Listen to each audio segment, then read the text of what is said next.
Who you date is a reflection of how you feel about yourself. What do I mean by that? What I mean by that is who you decide to give your heart to, your soul to, who you fully decide to commit to. That is ultimately how you feel about yourself, how much you love yourself. That is a lesson I had to learn. A lot of people ask me all the time, how did I end up in so many bad relationships and things like that? And the truth is, I didn't feel the best about myself. I did not. Clearly, from the type of girls I interacted with, I didn't love myself. I lacked self-confidence. I didn't believe in myself. And yet it definitely showed in the type of people that I decided to align myself with. And it wasn't always that way. This started after my first love. A lot of you people know who I'm talking about, Sabrina. I was very vocal about that relationship, beginning, middle, and end, and the things I learned in that relationship, good and bad, but a lot of bad came from it. A lot of guilt I associated with it, because she wasn't bad. She wasn't a bad girlfriend by any means, As much as I talked shit about her in videos, she was the best. She was one of the best people I ever got to meet. I ever got to know. She was one of the most genuine, one of the most sincere.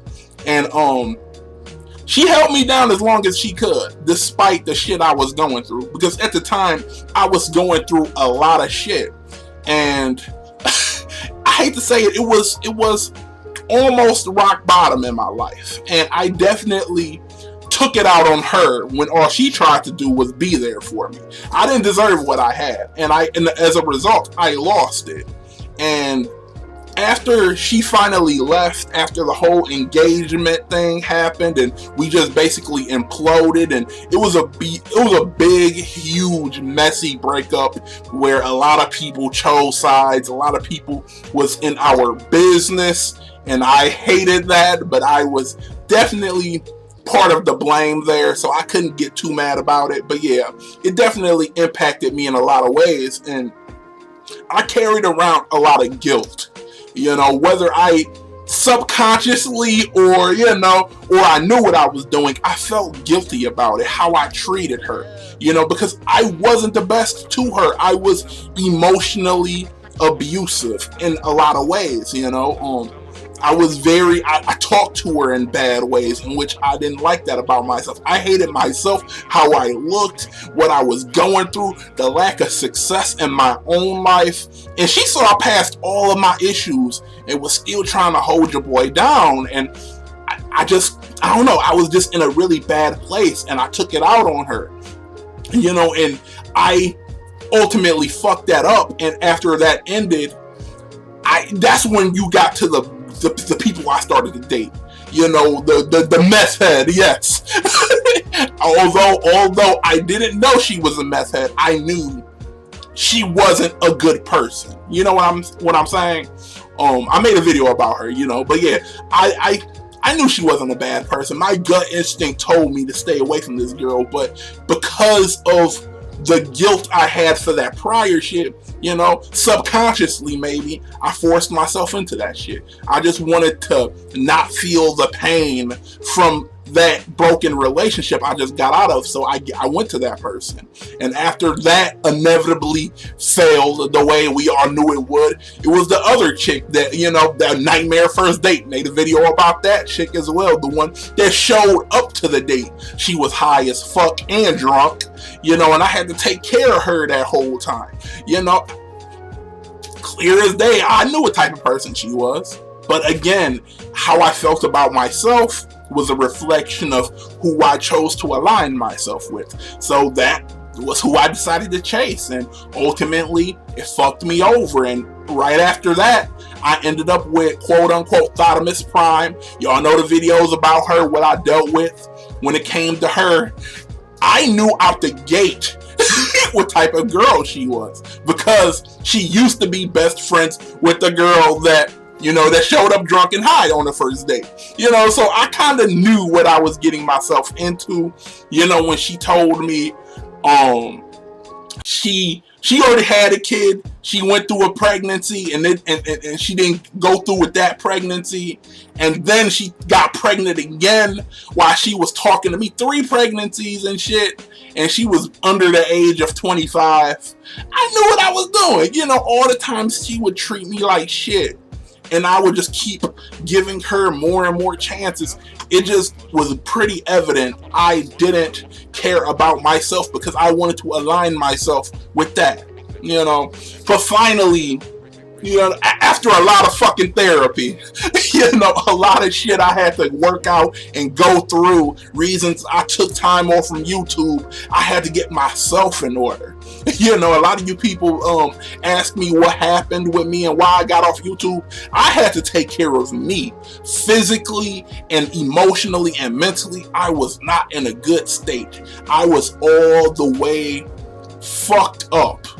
You know, and I had to work on that and get through that process of feeling better and learning to love myself. And it all started with I had to forgive myself for what I did to Sabrina in that relationship, you know, because like I said, I was terrible to her. I really did have to learn to say, not make excuses for myself, because I was a piece of shit, but I had to forgive myself and say, hey, I was going through my rock bottom.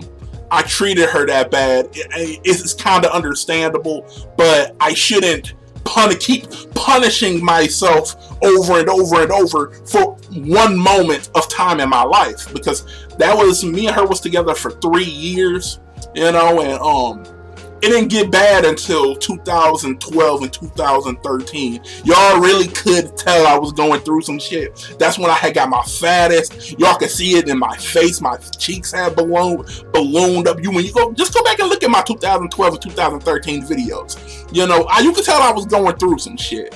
You know, but I had to learn to forgive myself with that whole situation.